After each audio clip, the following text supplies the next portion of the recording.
Okay, got a Canteen Cup Survival Kit. We'll only be out here a minute, then we'll go inside like normal. This is a 16 by 16 cotton bandana, and that is so you can filter out dirt and sediment from the water you're putting in your canteen cup. This is something you're going to put in your pocket right away. Cheap folding razor, got a mini Bic lighter with a zip tie blocking the, I guess, gas button from pressing down. Little squeeze light, and a trick birthday candle to help you start a fire when it's hard to start a fire. The second thing you're going to put in your pocket right away, this is 106-pound test bank line, 24 feet.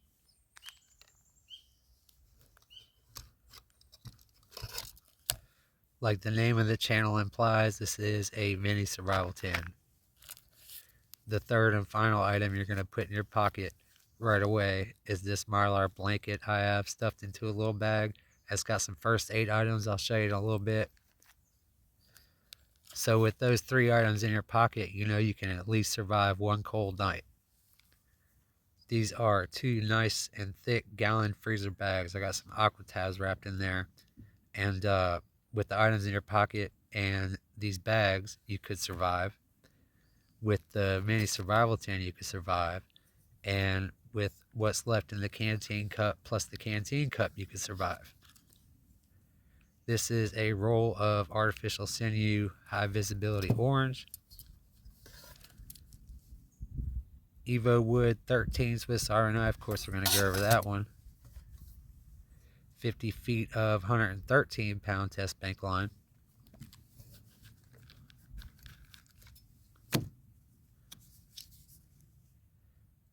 Fresnel, and 8 UCO matches. Alright, see you inside. Okay, this Mylar blanket packed into a small bag has some first aid items. First, it's got 2 of these alcohol pads you can see on top here. 2 of these BC headache powders because caffeine withdrawal will give you a bad headache. 6 of these waterproof butterfly band-aids. And an antibiotic ointment packet. So there's a video by a popular YouTube channel called TA Outdoors called 10 Wilderness Survival Tips, and he uses this knife, except for this is an Evo 13 instead of the 17, so it doesn't have scissors like his did. But we'll take a look here. Fingernail file and fingernail cleaner. It's got a corkscrew, reamer, or Soinol, sorry. That'll help you with survival and bushcraft. Can opener, bottle opener, main blade. This one happens to be a locking blade, so it's locked right now. You hit this lever and it closes. And something very helpful is this saw, and the back of it makes a great ferro rod striker. You can cut a piece of wood a lot wider than the length of this blade. If you watch that video, you'll see. Alright, let's break into this tin. This is, I got this off the ASE website. It's supposed to be the same tin as that's in like their popular pocket survival tins like the military and the scout, but I believe this is a little smaller because this tin is like, I think 4 1/4 by a little over 3 inches, and theirs is supposed to be 5 inches, I think. Alright, to start, this is artificial sinew. Makes great cordage, and you can, if I can do it, you can break this into smaller strands if you like. It's got a breaking strength of like 80 pounds, I think. Got 2 of these. This is 30-pound test braided fishing line. And there's 2 of these 36-foot hanks in here. See, here's the other 36-foot hank. So 72 feet of 30-pound test braided fishing line. You can use it as cordage. You just have to be careful it doesn't get tangled. This is over 10 feet of Kevlar cord. Very strong for extra cordage. Like over 80-pound tensile strength. Okay, this is, let's see. This is a 12-foot hank of that artificial sinew, and you can use that to flag traps, so it's easier to see where you put a snare or mark a trail. There's a lot of things. This is 13 feet, so 25 feet of that artificial sinew. Okay, the main cutting tool is this. Got a, I believe this, it's a Leatherman, yeah, PS4. And it's got this blade. I'm sure it's very strong. And you're going to use those pliers for the snare wire. I'm going to show you in a minute. These are Strike Anywhere matches. They're probably from the 70s. It's like a really old box. Actually, it says 2 cents, so it's really old. Strike Anywhere matches are actually Strike Most Places, or Strike a lot of place matches. Not everywhere, but, you know, on a brick or something like that, you can strike them. And there's 5 of them in here. So matches are great if you want to start a fire quick. Got 3 of these bouillon cubes. And there's something in here that you can make them. I mean, broth. It makes them broth, which kind of fills you up a little bit. So, great to have.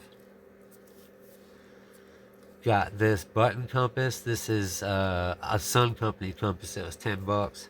Got it off of eBay. Alright, got some small fishing hooks, like 3 of them. And there's like 5 split shot sinkers. Got caffeine pills, heartburn pills. Both are very important to me.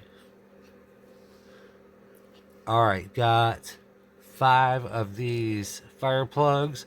And a lot of people don't know what you're supposed to do with these. You bend them in half. I mean, you can cut them in half, and it's going to help you start a fire big time. But you bend them in half and twist.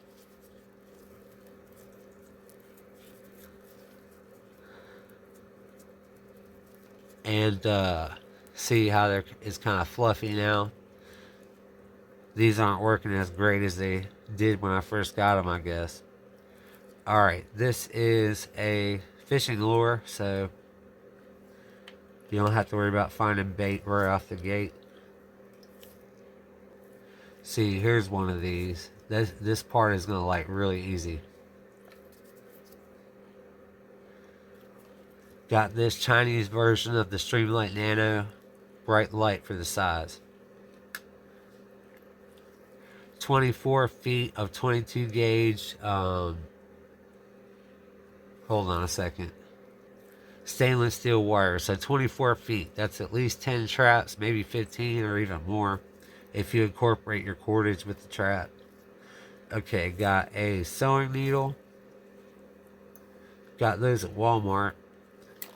Got a wire saw.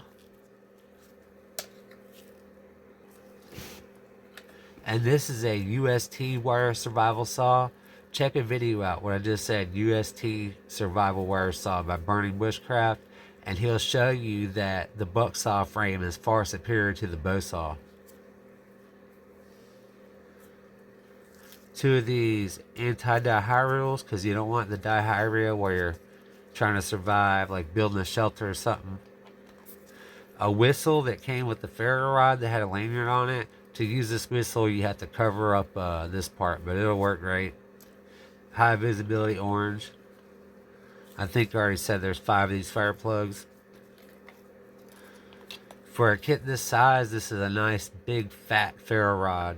And you're going to get many strikes out of this thing, and it'll go well with those fire plugs. But even without the fire plugs with the right tinder, you're going to have no problem starting a fire. And like I said, this is going to last a very long time. It has a lanyard hole in it too, in case you wanted to put a lanyard on it. Okay, safety pins. You can make these into fishing hooks, but I would recommend using these to dig out glass and thorns and splinters out of your hands. That's why I usually don't have tweezers, because that safety pin should be even better than a set of tweezers in a lot of circumstances, because tweezers don't go under the skin usually. These are tiny panfish hooks and some tiny sinkers.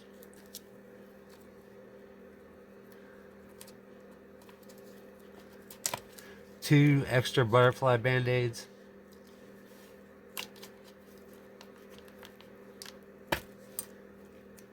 We'll get back to this in a minute.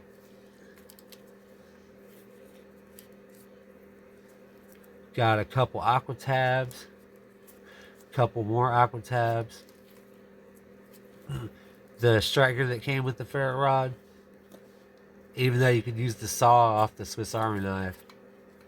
And this is a Glover's needle, so heavy duty canvas needle. You could use this with the braided fishing line to do gear repair. This was stuck to the inside of the lid. This is over 6 feet of dental floss, and it would go well with that. Well, it's a morale boost to be able to clean your teeth, of course, but also you can sew with this with that other smaller needle I showed you, which was just a smaller canvas repair needle. Okay, this is a breakable, like a box cutter blade kind of, for gutting fish and cutting cordage. So it's just extra cutting to go with that Leatherman. And you know, you use this, and when the tip gets dull, you can break off a piece. Let me see here. We'll try it with these. Actually, I don't want to get hit in the eye, so you'll just have to take my word for it that you can break those off. It'd be best to probably step on it, hold it with your foot, and then crack it. Maybe even close your eyes so you don't get hit in the eye. Okay, this is high visibility duct tape. I actually think that regular name brand duct tape works just as good, if not better, than Gorilla Tape, especially with repairing water bags. The regular duct tape, name brand duct tape, works better, a lot better than Gorilla Tape.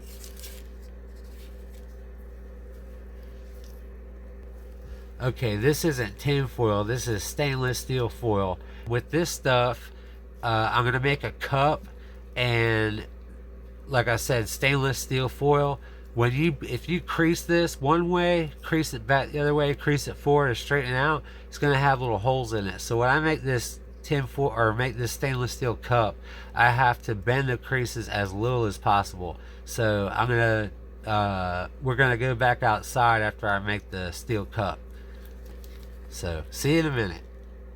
Okay, and like I say, make sure you research anything you see on my channel before you actually try it. The reason why I want to bend the creases as little as possible, even if there aren't any holes, I want to be able to cook with it many times without the fire burning holes into it. If it's weakened, you can make a little handle with the duct tape, so you got a little knife now. This Evo Wood 13, he's got an Evo Wood 17. There is no Evo Wood 13. You got to put your own wooden scales, and they're both Victorinox knives. When you put wooden scales on a Swiss Army knife, you're going to need a couple drops of super glue for the wooden ones. This mini Leatherman multi-tool also has wire cutters right here, and that's why I put these in the kit, is to cut the wire, or the snare wire, so you don't have to bend it back and forth and hit it with a rock and stuff. Plus, you can use these pliers for, like, to get a fish hook out of a fish's mouth, something like that. These matches I painted with clear nail polish to waterproof them. And see, you can use that artificial sinew as a lanyard. Now if you drop the ferro rod, you can see it. Alright, I'm going to make the cup. See you in a minute. Okay, a couple things. One, this tin is a lot more significant than an Altoids tin if you wanted to boil some water in it, melt some snow. So you got 2 containers with this kit, with this Canteen Cup kit. This stuff, the stainless steel foil, I'm going to say to give it a lavage. it leaks. That might be because I straightened it out too much. Um, even if I hadn't done that and it didn't leak now, it probably would leak after putting it on the fire a few times. So I also forgot to say this is a little less than 1 foot by 2 foot, just one big piece. Maybe if I used a different technique, there's different techniques to make different bowls and cups with tin foil and aluminum foil.